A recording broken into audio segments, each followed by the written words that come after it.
Number 1, permanent residency in the state of application.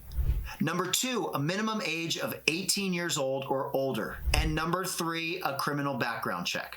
Classes for school can be held in person or online. But what's really important is to make sure that the courses are approved and accredited by your state. The last thing you want to do is pay for a school and find out later on that it's not accredited with your state, and then you have to start all over.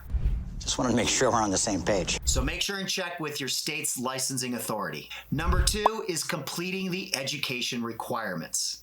Becoming a real estate agent requires time and money. So you want to make sure and understand what you'll need to budget in order to get started. For example, some pre-licensing schools meet once or twice a week.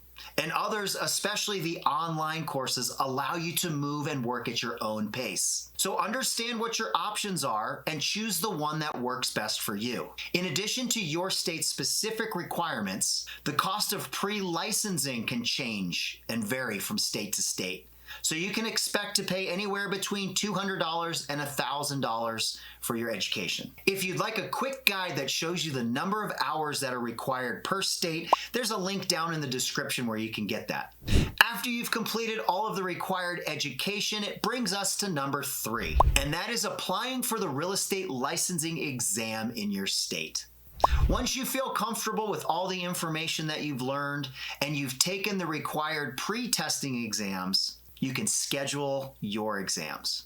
At this point, you'll need to pay an application fee and register with a third party such as PSI. This is where you'll usually pay an application fee and register to take your test through a third party. Some states don't actually require that you finish all of the prerequisite education before you take your exam. This speeds up the time it takes you to complete getting your license because you can take your exams and finish up with some of the classes afterwards. Now, don't confuse this step with applying for your license. You're going to do that after you pass your real estate exams. Not yet. Which brings us to number 4, passing the real estate exam. And now it's time to actually go take the exam. Good luck. So making sure that you're adequately prepared to take the exams will increase the likelihood and chances that you pass the first time around. Now, I didn't pass the first time. It actually took me 3 times to get through it. But I did, and I've gone on to sell hundreds and hundreds of homes over an 18-year career. That's a lot of high numbers that mean stuff.